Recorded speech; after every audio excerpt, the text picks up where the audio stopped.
दोस्तों आज मैं जिस मूवी को आपके लिए लेकर आया हूँ वो लगती तो दृश्यम जैसी है, लेकिन इसकी वाइब कुछ अलग ही है। दृश्यम में आपको सिर्फ सस्पेंस देखने को मिलता है, जबकि इसमें आपको जबरदस्त एक्शन भी देखने को मिलेगा। दोस्तों जब मैं इस मूवी को देख रहा था तो इसका एक्शन मुझे बहुत ज्यादा जबरदस्त लगा और आपको भी देखने में मजा आएगा, क्योंकि हम लोग हर मूवी को वीडियो क्लिप के साथ लेकर आते हैं, जिसके कारण एक्सपीरियंस डबल हो जाता है। वीडियो शुरू करने से पहले मैं आप सबसे गुजारिश करता हूं कि वीडियो को लाइक कर दें और ऐसे ही बेहतरीन कंटेंट के लिए चैनल को भी सब्सक्राइब कर दें। हमारा चैनल भले ही नया हो, लेकिन मैं नया नहीं हूँ। आपको हमेशा इस चैनल पर तगड़ी तगड़ी मूवीज देखने को मिलेंगी। तो चलिए बिना समय गवाए कहानी शुरू करते हैं। मूवी की शुरुआत 2004 से होती है, जहां राजा नाम का एक कराटे मास्टर छोटे छोटे बच्चों को कराटे सिखाता था। उसकी एक छोटी सी खुशहाल फैमिली भी हुआ करती थी। पत्नी का नाम नीलावेनी था और उसका एक छोटा भाई भी था। दोनों भाई मिलकर एक मेडिकल शॉप चलाया करते थे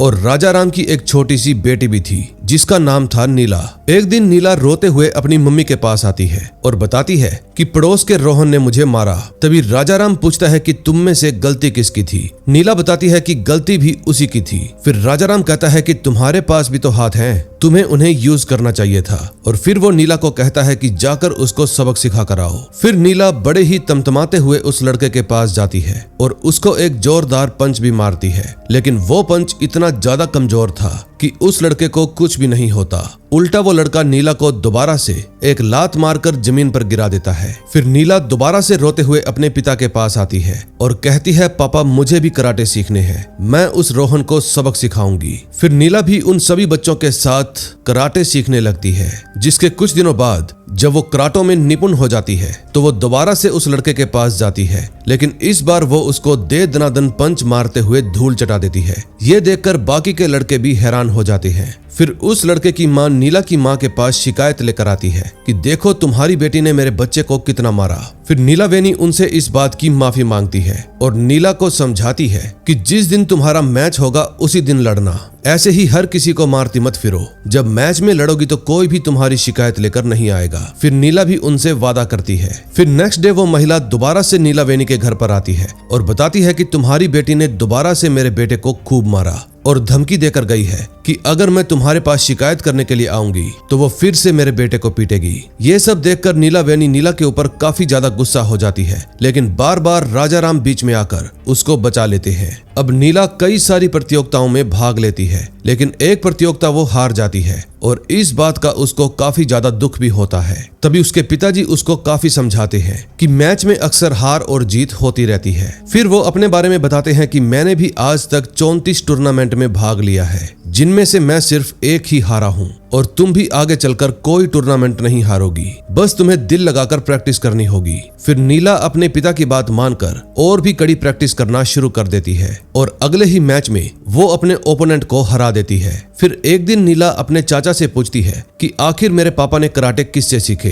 फिर उसके चाचा बताते हैं कि उन्होंने तुम्हारे नाना जी से कराटे सीखे थे, जो तुम्हारी मम्मी के पापा हैं, और कराटे सीखकर तुम्हारे पापा ने 34 टूर्नामेंट खेले, जिनमें से वो सिर्फ एक में ही हारे। और क्या तुम जानती हो उसमें तुम्हारे पिता का ओपोनेंट कौन था? तुम्हारी मम्मी नीलावेनी। तुम्हारी माँ ने ही तुम्हारे पिता को हराया था। ये जानकर नीला बहुत ज्यादा हैरान हो जाती है, क्योंकि उसको तो लग रहा था कि उसकी माँ कराटों के बारे में कुछ भी नहीं जानती, जबकि वो भी एक चैंपियन रह चुकी है। अब कहानी थोड़ा और आगे बढ़ती है। एक दिन राजा राम एक होटल में देखता है कि एक आदमी एक वेटर को काफी ज्यादा परेशान कर रहा है, क्योंकि उस लड़के के पिता ने उन गुंडों के खिलाफ गवाही दी थी, लेकिन उस लड़के की पिटाई राजा राम की आंखों से देखी नहीं जाती। फिर वो तुरंत आगे बढ़कर उन गुंडों को सबक सिखा देता है और एक एक करके सभी गुंडों को मार भगाता है। हालांकि राजा राम जितना वहां पर मारता नहीं, उससे ज्यादा तो होटल का नुकसान कर देता है, क्योंकि फाइट ही इतनी तगड़ी थी कि वहां की बेंच वेंच सब टूट जाती है। इस समय राजा राम के साथ नीला भी थी, जो कि ये सब कुछ देख रही थी। फिर वहां से वापस आते समय राजा राम अपनी बेटी नीला को समझाता है कि अगर किसी के साथ भी तुम्हारी आंखों के सामने गलत हो रहा हो तो तुम वहां पर तमाशा मत देखना।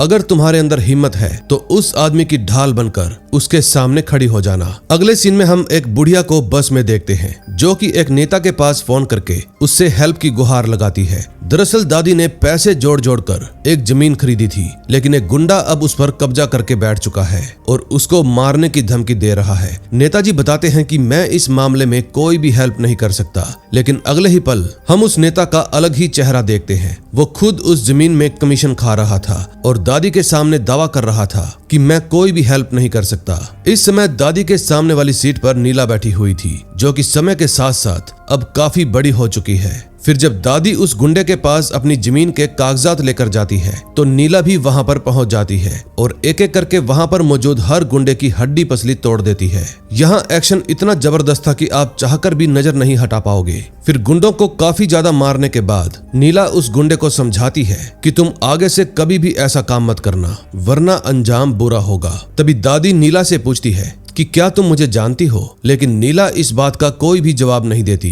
अब आपको समझ में आ ही गया होगा कि उस दिन नीला ने अपने पिता की बातों को कितने ध्यान से सुना और सिर्फ सुना ही नहीं बल्कि उस पर अमल भी किया कि हमेशा जरूरतमंदों की सहायता करो। अगले सीन में हम देखते हैं टीवी पर लगातार खबरें आ रही थी कि माइनिंग के दौरान लगातार कई गांव तबाह होते जा रहे हैं, लेकिन ये सब काम जिसके अंडर हो रहा है वो एक बहुत पावरफुल बिजनेसमैन है जिसका नाम वरुण है। उसने अब तक कई इलाकों में माइनिंग करवाई है, लेकिन हर जगह पर कोई न कोई हादसा जरूर होता है। लेकिन वरुण को इन सब से कोई भी फर्क नहीं पड़ता कि हादसे के कारण कितने लोग मारे जा रहे हैं। वरुण को तो बस सिर्फ पैसों से ही मतलब है। अब इन हादसों को बंद करवाने के लिए एक आदमी कई दिनों से उसके पीछे पड़ा है। वो वरुण के खिलाफ हर छोटे बड़े सबूत को इकट्ठा कर रहा है ताकि जनता के सामने वो सारे सबूत पेश कर सके और वरुण का पर्दाफाश कर सके। अब तक उसने बहुत सारी जानकारियां इकट्ठा कर ली थी। इसी बीच वरुण को एक गांव के बारे में पता चलता है और उस गांव के साथ में एक बड़ा सा पहाड़ भी था। अब उसकी रिसर्च के दौरान उसे पता चलता है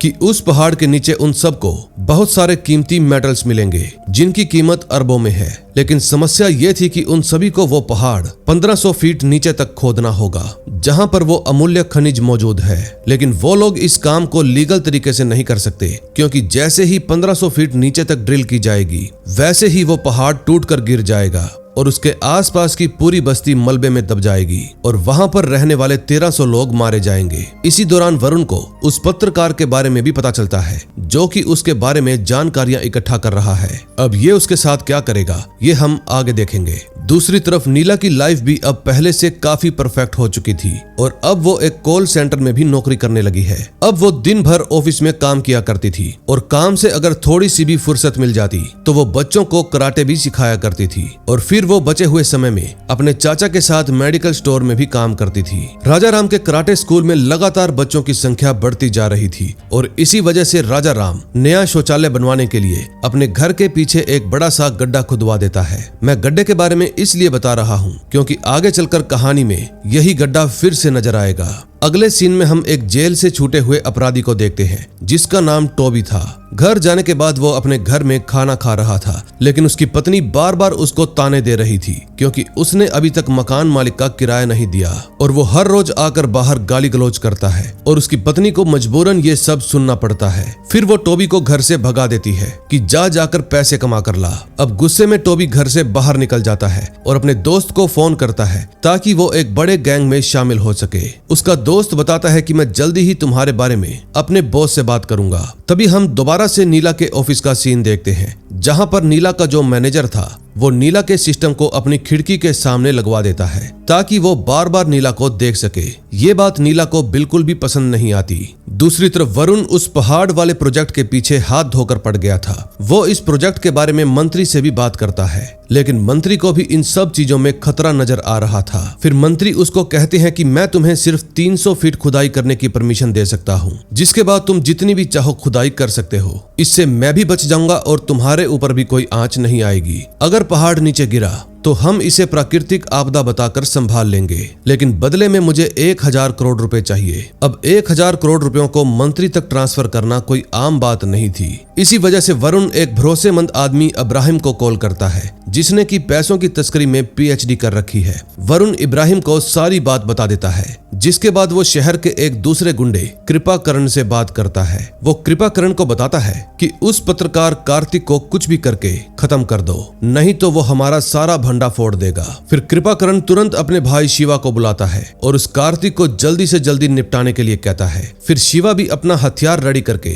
कार्तिक को खत्म करने के लिए अपने साथियों के साथ निकल जाता है। दूसरी तरफ कार्तिक जब अपनी बेटी को स्कूल से घर ले जा रहा था तो देखता है कि घर में हर जगह खून फैला हुआ है। फिर वो जल्दी से बेडरूम में जाता है और देखता है कि उसकी पत्नी वहां पर मरी पड़ी है और इस समय शिवा और वो गुंडे उसका ही इंतजार कर रहे थे। फिर वो लोग उन दोनों को भी खत्म कर देते हैं। अगले सीन में हम देखते हैं नोटों से भरे ट्रक में से 1000 करोड़ रुपए निकालकर एक टैंकर के अंदर भरे जा रहे थे और फिर उन पैसों को एक जगह पर लाकर अच्छे तरीके से गिना जाता है। अब इब्राहिम को इन पैसों को लेकर दुबई जाना था और वहां पर जाकर एक 100 का नोट दिखाना था। जब तक इब्राहिम 100 का नोट डीलर को नहीं दिखाता तब तक ये डील पूरी नहीं होगी और यही 100 का नोट आगे चलकर पूरी कहानी बदलने वाला है। दूसरी तरफ कुछ लोग कार्तिक की मौत का जिम्मा खुद पर ही ले लेते हैं और पुलिस स्टेशन में जाकर गवाही देते हैं कि हमने उसकी फैमिली को मार डाला ताकि ये मामला यहीं पर निपट जाए और ये केस बंद हो जाए। अगले सीन में हम नीला को देखते हैं। जब वो अपनी कंपनी से घर जा रही थी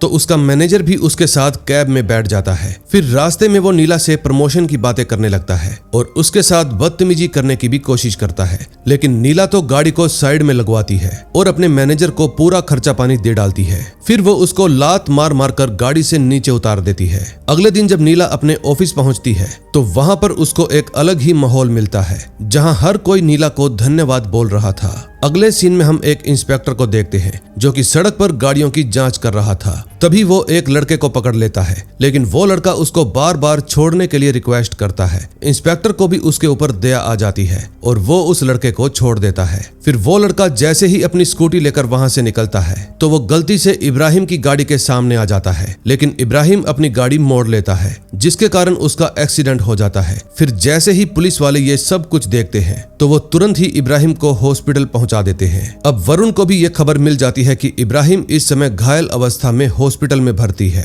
फिर वो तुरंत अपने आदमियों को कॉल करके उसको जल्दी से जल्दी हॉस्पिटल से बाहर निकलवाने को कहता है, क्योंकि अगर पुलिस को उसके बारे में कुछ भी पता चल गया तो वरुण की डील मुश्किल में पड़ जाएगी। तभी वहां पर ढेर सारे गुंडे पहुंच जाते हैं। इस समय इंस्पेक्टर भी बेहोश पड़े इब्राहिम के ही पास खड़ा था। फिर इंस्पेक्टर तुरंत अपनी गन निकालकर इब्राहिम के ऊपर तान देता है, जिसके कारण गुंडे डर जाते हैं। अब इंस्पेक्टर को भी पता चल जाता है कि ये गुंडे इब्राहिम को मारने के लिए नहीं बल्कि इसको यहाँ से ले जाने के लिए आए हैं। फिर इंस्पेक्टर इब्राहिम के पैर में एक गोली मार देता है और गुंडे डर के मारे वहां से भाग जाते हैं, क्योंकि उनको लग रहा था कि अगर इंस्पेक्टर की सनक गई तो वो इब्राहिम को खत्म कर देगा और वो गुंडे ऐसा बिल्कुल भी नहीं चाहते थे। फिर इंस्पेक्टर उस पूरे हॉस्पिटल में सिक्योरिटी बढ़ा देता है। हर जगह पर पुलिस वाले तैनात हो जाते हैं ताकि कोई भी इब्राहिम को वहां से ले जा ना सके। फिर इंस्पेक्टर इब्राहिम की फोटो खींच लेता है और वापिस से अपने पुलिस स्टेशन आकर उस फोटो को सभी पुलिस स्टेशन में भिजवा देता है। तभी थोड़ी देर बाद उस इंस्पेक्टर के पास एक कॉल आती है और उसे पता चलता है कि इब्राहिम हॉस्पिटल से भाग निकला है। फिर इंस्पेक्टर तुरंत ही दौड़ते हुए हॉस्पिटल पहुंचता है,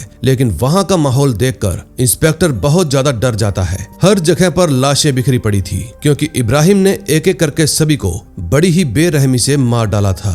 फिर इंस्पेक्टर एक घायल कांस्टेबल से पूछता है कि वो कितने लोग थे, लेकिन कांस्टेबल बताता है कि इब्राहिम अकेला ही था, उसने ही इन सब का ऐसा हाल किया है। अब ये बात सुनकर इंस्पेक्टर समझ जाता है कि इब्राहिम कोई आम इंसान नहीं है बल्कि बहुत बड़ा गैंगस्टर है जो किसी को भी मारने से पहले बिल्कुल भी हिचकिचाता नहीं है। अब कहानी फ्लैशबैक में जाती है। दरअसल जब इब्राहिम को होश आया था तो एक कांस्टेबल इसके बारे में इंस्पेक्टर को खबर देने को कहता है, लेकिन वो लोग खबर दे पाते इससे पहले ही इब्राहिम उठकर उन सभी को टपकाना शुरू कर देता है। फिर उन सभी को खत्म करने के बाद वो जैसे ही हॉस्पिटल से बाहर जाता है तो वो एक पुलिस वाले की बंदूक लेकर एक बाइक वाले को खत्म कर देता है और उसकी बाइक उठाकर तुरंत कृपाकरण के अड्डे पर पहुंच जाता है। फिर वहां पर आकर इब्राहिम वरुण से बात करता है। फिर वरुण उसके लिए एक प्राइवेट जेट का इंतजाम करता है ताकि वो तुरंत ही उसमें बैठकर दुबई के लिए निकल जाए। अगले सीन में हम देखते हैं टोबी का दोस्त उसको कृपाकरण की गैंग में लेकर आता है और कृपाकरण से उसको अपनी गैंग में शामिल करने के लिए कहता है। दूसरी तरफ इब्राहिम अपने डॉक्टर के पास कॉल करके उनसे सलाह लेता है। डॉक्टर बताता है कि अगर गोली का इन्फेक्शन बढ़ा तो तुम्हारा एक पैर काम करना बंद कर जाएगा और हो सकता है कि तुम्हारा पैर भी काटना पड़े। फिर डॉक्टर इब्राहिम को एक टेबलेट लेने के लिए कहता है, लेकिन अब वो टेबलेट लेने के लिए जाएगा कौन, इसलिए कृपाकरण टोबी को बुलाता है और जल्दी से मेडिकल स्टोर पर जाकर वो टेबलेट खरीद कर लाने के लिए कहता है। साथ में वो टोबी को एक चाकू भी देता है ताकि अगर मेडिकल स्टोर वाला कुछ बोले या टेबलेट देने से इनकार करे तो उसको धमकाया जा सके। फिर टोबी चाकू लेकर वहां से निकल जाता है। अगले सीन में हम देखते हैं नीला के चाचा जो कि कहीं पर गए हुए थे, तो उनकी जगह नीला के पापा राजा राम ही उनकी दुकान संभाल रहा था। लेकिन राजा राम को भी कोई काम याद आ जाता है, इसलिए उनकी जगह नीला दुकान संभालने के लिए पहुंच जाती है। तभी हम देखते हैं कि टोबी नीला के ही मेडिकल शॉप पर पहुंच जाता है और दवाई का पर्चा दिखाता है। नीला कहती है कि ये दवा बिना डॉक्टर की प्रिस्क्रिप्शन के नहीं मिलेगी, लेकिन टोबी चाकू दिखाने लगता है। पहले तो नीला को बहुत गुस्सा आता है, लेकिन उसकी माँ की बातें उसके कानों में गूंज रही थी, क्योंकि उसकी माँ ने उसको समझाया था कि जबरदस्ती किसी के साथ भी पंगे मत लिया करो। इसलिए ना चाहते हुए भी नीला वो दवा लाकर टोबी को दे देती है। इसलिए टोबी भी वहां से शांति से जाने लगता है, लेकिन दरवाजे के पास पहुंचकर वो वापस लौट आता है, क्योंकि नीला के गले में एक सोने की चेन थी और टोबी चाहता था कि वो उसको लूट ले। फिर वो नीला को कहता है कि जल्दी से ये चेन भी मुझे दे दो, लेकिन नीला साफ साफ इनकार कर देती है। अब टोबी नीला से वो चेन लेने के लिए जबरदस्ती करने लगता है, लेकिन नीला इस बार चुप नहीं बैठती। वो उसका मुकाबला करती है और उसका चाकू उसके ही हाथ में घोंप देती है।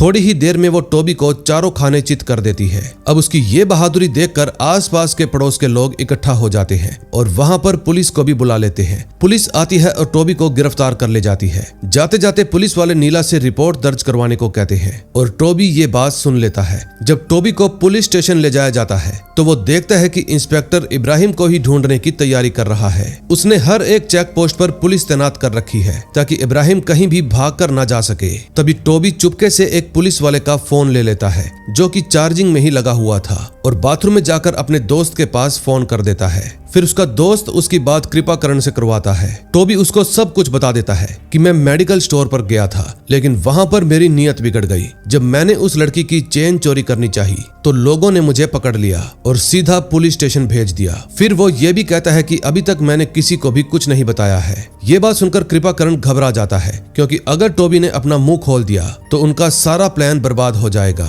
इसलिए कृपाकरण जल्दी से मेडिकल स्टोर के बारे में पता करवाता है। फिर वो एक लड़के एली के पास कॉल करता है और नीला की जानकारी इकट्ठा करने को कहता है। फिर एली नीला के बारे में एक आदमी से पूछता है, लेकिन वो आदमी बताता है कि नीला के पिता कराटे मास्टर है, जबकि एली को सुनाई देता है कि वो एक हेड मास्टर है। इसलिए उसको लगता है कि ये तो ज्यादा रिस्क वाली बात नहीं है, क्योंकि एक हेड मास्टर की फैमिली है तो हर कोई आसानी से मान जाएगा। फिर कृपाकरण को जैसे ही इस बारे में पता चलता है तो वो तुरंत अपने भाई शिवा को कुछ आदमियों के साथ राजा राम के घर पर भेज देता है। फिर जाते जाते शिवा कहता है कि एक लड़की को सबक सिखाने के लिए क्या इतने लोग जाएंगे, इसलिए वो बाकी के लोगों को वहीं पर छोड़कर सिर्फ 5 लोगों को लेकर जाता है। दूसरी तरफ जैसे ही नीला की माँ को पता चलता है कि नीला ने फिर से पंगा ले लिया है तो वो उस पर काफी गुस्सा होती है, जबकि राजाराम अपनी पत्नी को शांत करवाने की कोशिश कर रहे थे। इतने में वो गुंडे भी एक एक करके उनके घर के अंदर घुस जाते हैं। फिर थोड़ी ही देर में वो सभी उनके ऊपर अचानक से हमला कर देते हैं, लेकिन वो गुंडे जिनको कम आंक रहे थे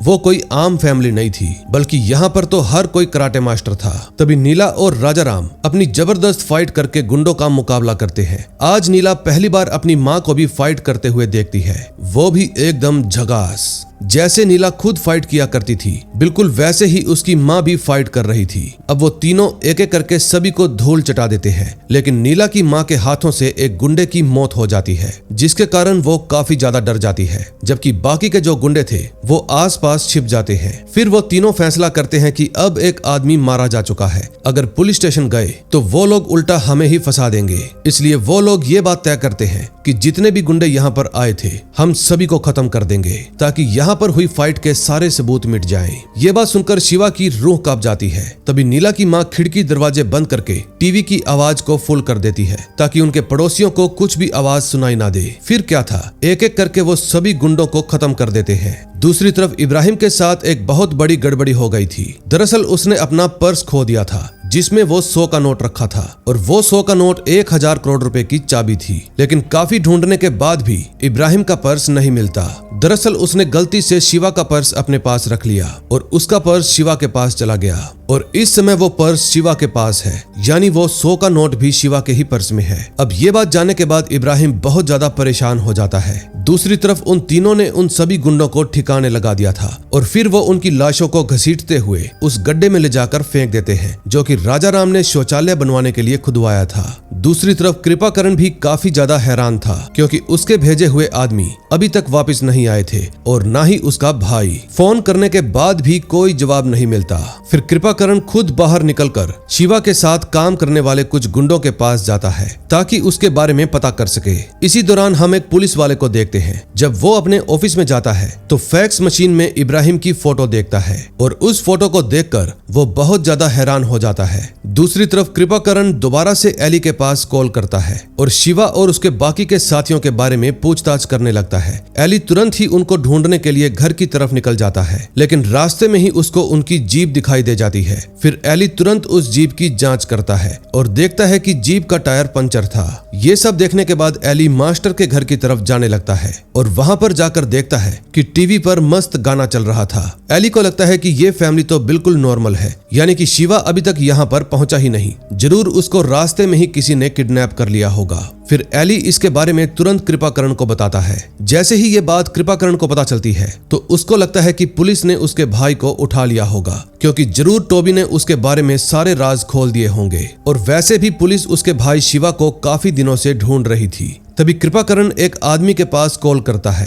और उसको पुलिस स्टेशन के अंदर जाकर जांच पड़ताल करने को कहता है। फिर वो आदमी चुपके से अंदर जाता है और बहाना बनाकर हर जगह देखने लगता है, लेकिन वहां पर ना तो शिवा था और ना ही उसका कोई आदमी। फिर वो तुरंत इस बारे में कृपाकरण को भी बता देता है। अगले सीन में हम देखते हैं नीला और उसके पिता पुलिस स्टेशन में अपनी कंप्लेंट वापस लेने के लिए जाते हैं, लेकिन शिकायत वापस लेने के लिए इंस्पेक्टर के साइन जरूरी थे। फिर जैसे ही इंस्पेक्टर साइन करने लगता है तो उसके पास कृपाकरण की कॉल आती है और वो उसको धमकाने लगता है कि बता मेरे भाई को कहां पर रखा है। जरूर तुम्हें मेरे भाई के बारे में टोबी ने ही जानकारी दी होगी। अब टोबी का नाम सुनते ही इंस्पेक्टर की नजर सामने रखी फाइल पर जाती है जिस पर वो साइन करने वाला था। तभी फोन काटने के बाद इंस्पेक्टर तुरंत टोबी के पास जाता है और कृपाकरण की आवाज सुनाकर उससे पूछता है कि ये आवाज किसकी है। टोबी बताता है कि ये कृपाकरण की आवाज है। फिर इंस्पेक्टर उससे शिवा के बारे में पूछता है। दरअसल इंस्पेक्टर इसलिए बौखलाया हुआ था क्योंकि कृपाकरण ने उसके बेटे और पत्नी को उठा लिया है और अगर उसने जल्दी से शिवा को रिहा नहीं किया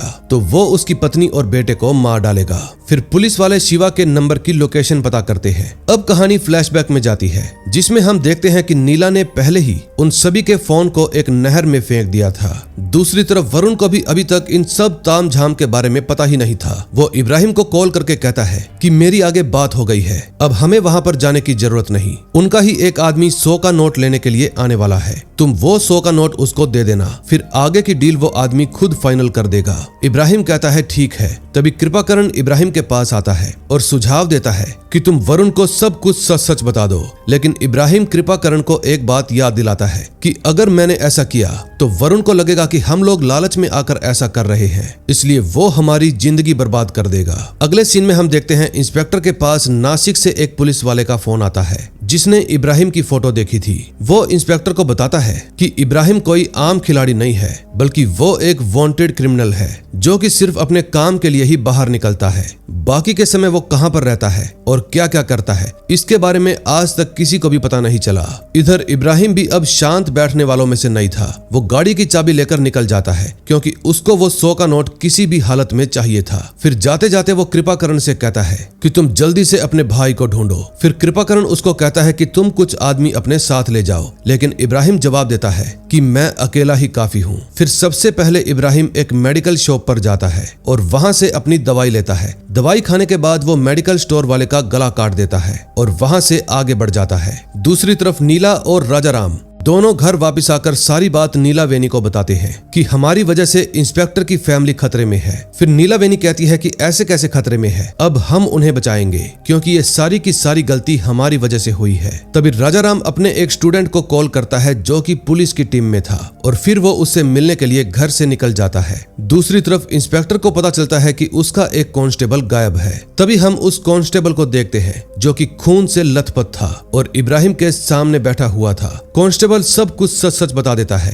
कि कृपाकरण का भाई हमारे पास नहीं है और टोबी ने भी अभी तक तुम्हारे बारे में किसी को कुछ नहीं बताया, और ऊपर से वो कराटे मास्टर और उसकी बेटी आकर वो केस वापस ले गए। ये बात सुनने के बाद इब्राहिम के दिमाग में कराटे मास्टर क्लिक कर जाता है और वो समझ जाता है कि वो कोई आम फैमिली नहीं है। फिर इब्राहिम तुरंत ये बात जानने के बाद कांस्टेबल को भी खत्म कर देता है और वहां से सीधा राजाराम के घर पर पहुंच जाता है। जब नीला वेनी दरवाजा खोलती है तो इब्राहिम अंदर आ जाता है। पहले तो वो घर की हालत देखता है और सारा का सारा खेल समझ जाता है कि यहाँ पर कुछ तो कांड हुआ है। हो ना हो कृपाकरण का भाई और उसके साथी इनके हाथों मारे गए होंगे। अब इब्राहिम की बातों से नीला वेनी और नीला दोनों समझ जाते हैं कि ये भी उसके ही ग्रुप का आदमी है। फिर नीला कहती है कि जरूर इसे पता होगा कि इंस्पेक्टर की पत्नी और उसके बेटे को कहां पर छिपा कर रखा गया है। फिर क्या था, टीवी की आवाज फिर से बढ़ा दी जाती है और सारे के सारे खिड़की दरवाजे बंद कर दिए जाते हैं। लेकिन इब्राहिम इस हरकत से बिल्कुल भी हैरान नहीं होता, बल्कि वो तो खुद भी दरवाजा बंद करने लगता है, जिसके बाद उनके बीच में जबरदस्त फाइट होने लगती है। माँ बेटी इब्राहिम से खूब लड़ती है, लेकिन इब्राहिम इस बार अकेला ही उन दोनों पर भारी पड़ रहा था। इस समय राजाराम रास्ते में ही था। तभी उसका पड़ोसी उसके पास कॉल करके कहता है, अरे राजा भाई, इतनी तेज आवाज में टीवी क्यों देख रहे हो? अब ये बात सुनते ही राजाराम समझ जाता है कि जरूर हमारे घर में कुछ गुंडे घुस आए होंगे। फिर वो तुरंत ही स्कूटर को यू टर्न करता है और वापस से घर की तरफ चला जाता है। फिर घर के अंदर जाने के बाद वो भी इस लड़ाई में शामिल हो जाता है, लेकिन इब्राहिम तो अभी भी उन तीनों पर भारी पड़ रहा था। अब एक समय तो ऐसा आता है जब इब्राहिम के हाथों नीला वेनी मरते मरते बचती है, क्योंकि इब्राहिम ने उसके गले पर तलवार रखी हुई थी। लेकिन तभी कहानी में एक ट्विस्ट आता है। जैसा कि आप सबको पता ही है कि उनकी पूरी फैमिली कराटे में थी और अब तक हम उनके चाचा को भोलू राम समझ रहे थे। दरअसल वो कोई भोलू राम नहीं था, बल्कि वो भी एक कराटे चैंपियन था। वो आकर इब्राहिम को पेलना शुरू कर देता है और जिस तरह से भाई साहब वो लड़ता है, देखने में मजा ही आ जाता है। फिर वो चारों मिलकर इब्राहिम को बुरी तरह से घायल कर देते हैं और उसको बंदी बना लेते हैं। फिर वो इब्राहिम को धमकाते हैं कि जल्दी से बताओ कि इंस्पेक्टर की फैमिली कहां पर छुपा रखी है, और इब्राहिम बता भी देता है। जिसके बाद नीला और राजाराम दोनों हाथ में ग्लव्स पहनकर वहां से निकल जाते हैं। तभी कृपाकरण के पास एली का फोन आता है और एली बताता है कि मुझसे बहुत बड़ी गलती हो गई। आपके भाई और उसके आदमियों को पुलिस वाले नहीं ले गए, बल्कि मुझे तो शक है कि उस फैमिली ने ही उन सभी को मार डाला। फिर वो बताता है कि वो फैमिली कोई आम फैमिली नहीं है, बल्कि बहुत ही खतरनाक फैमिली है। तभी कृपाकरण के अड्डे पर राजाराम और नीला दोनों ही पहुंच जाते हैं और बिना कुछ सोचे समझे सभी को धड़ाधड़ मारना शुरू कर देते हैं। अब वहां पर एकदम जबरदस्त फाइट होती है। दोनों बाप बेटी मिलकर मक्खन की तरह सभी को मारते जा रहे थे। अब अंत में कृपाकरण अकेला रह जाता है, इसलिए वो भी उन दोनों बाप बेटी से खूब मार खाता है। फिर नीला वहां पर चारों तरफ तलाशी लेती है और एक कमरे में उसको इंस्पेक्टर की पत्नी और उसका बेटा मिल जाता है। फिर जैसे ही वो दोनों कृपाकरण को मारने लगते हैं तो वहां पर एक और आदमी आता है और ये आदमी वही था जो 100 का नोट लेने के लिए आया था। फिर वो दोनों उस आदमी को भी बंदी बना लेते हैं, जिसके बाद कृपाकरण सारा का सारा मामला बता देता है कि आखिर नोट का क्या चक्कर है और हम लोग उस नोट के पीछे क्यों पड़े हैं। हमें उन गुंडों की परवाह नहीं है, बल्कि हमें वो 100 का नोट चाहिए। फिर कंफर्म करने के लिए नीला अपने चाचा के पास कॉल करती है और उसके चाचा गड्ढा खोदकर शिवा की जेब में से वो पर्स निकाल लेते हैं, जिसमें उन्हें वो 100 का नोट मिल जाता है। यानी कि बात एकदम पक्की थी। फिर कृपाकरण राजाराम को एक ऑफर देता है कि अगर आप लोग वो नोट हमें लौटा दोगे तो हमारी सारी परेशानी सॉल्व हो जाएगी और हम में से कोई भी आपकी फैमिली को परेशान नहीं करेगा। लेकिन अगर आप लोगों ने 100 का नोट नहीं लौटाया तो आगे चलकर आपकी फैमिली को और भी मुसीबतों का सामना करना पड़ेगा।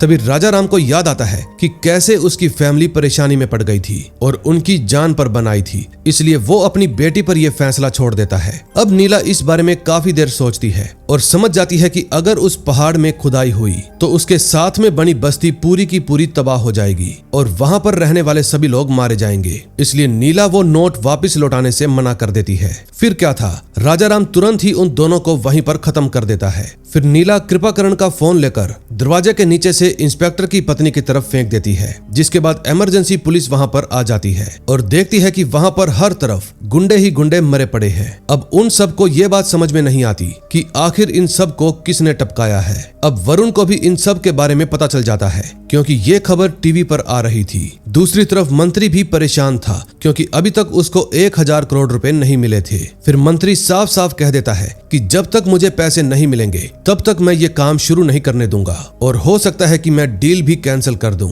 अब बौखलाया हुआ वरुण इलाके की सारी सीसीटीवी फुटेज मंगवा लेता है और उन सभी को चेक करता है। तभी जब पुलिस वाले सीसीटीवी फुटेज लेने के लिए पहुंचते हैं तो दुकानदार बताते हैं कि पहले ही पुलिस वाले आकर हमसे वो फुटेज ले गए हैं और हमारे पास से डिलीट कर गए हैं। अब पुलिस वाले समझ जाते हैं कि जरूर यहाँ पर कोई नकली पुलिस बनकर आया होगा। दूसरी तरफ वरुण सारी सीसीटीवी फुटेज को खंगाल रहा था और एक फुटेज में उसको राजाराम और नीला भी दिखाई दे जाते हैं, लेकिन उनका मासूम चेहरा देखकर वरुण को लगता है कि ये कोई फुद्दू से लोग होंगे और ये इतने बड़े बड़े गुंडों का क्या ही बिगाड़ लेंगे। इसलिए वरुण उन दोनों को छोड़कर बाकी के लोगों को पकड़कर यहाँ पर लाने को कहता है। दूसरी तरफ राजाराम की फैमिली परेशान थी क्योंकि उनको समझ में नहीं आ रहा था कि अब हमें क्या करना है। इस समय उनके अंदर डर भी बहुत बढ़ गया था क्योंकि इन लोगों ने एक दिन के अंदर अंदर कई लोगों को खत्म कर दिया था और हो ना हो इनके पीछे अब और बहुत सारे लोग पड़ जाएंगे। इसलिए सभी लोग एक बड़ा फैसला लेते हैं कि हम इनसे जुड़े हर एक इंसान को खत्म कर देंगे और ये लोग अपने इस काम की शुरुआत इब्राहिम से ही करते हैं और उसको मारकर गड्ढे में ले जाकर दफना देते हैं।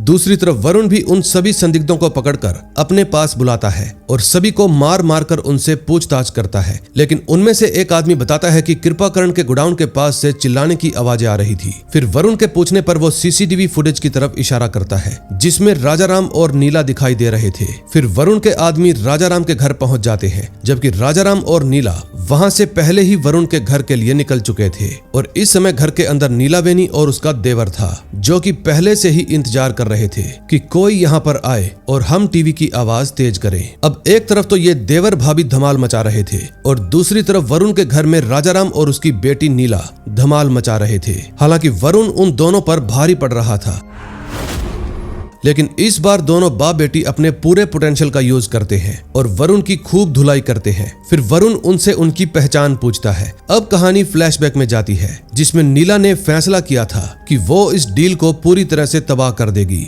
इसी वजह से वो अपने चाचा से कहती है कि उस 100 के नोट को जला दो और ऐसा होता भी है। चाचा इब्राहिम की आंखों के सामने ही उस 100 के नोट को जला देते हैं और वो बेचारा छटपटाता रह जाता है। फिर राजाराम वरुण को भी खत्म कर देता है और इसी के साथ इस मूवी का एंड हो जाता है। तो दोस्तों मैं उम्मीद करता हूँ कि आपको ये कहानी पसंद आई होगी, इसलिए वीडियो लाइक करनी तो बनती है और अगर आपको मेरी एक्सप्लेनेशन पसंद आई हो तो चैनल को भी सब्सक्राइब कर ले और हो सके तो वीडियो को हाइप कर देना। आप 3 बार हाइप कर सकते हैं। मैं मिलूंगा आपसे ऐसी ही और जबरदस्त स्टोरी के साथ। Till then bye bye.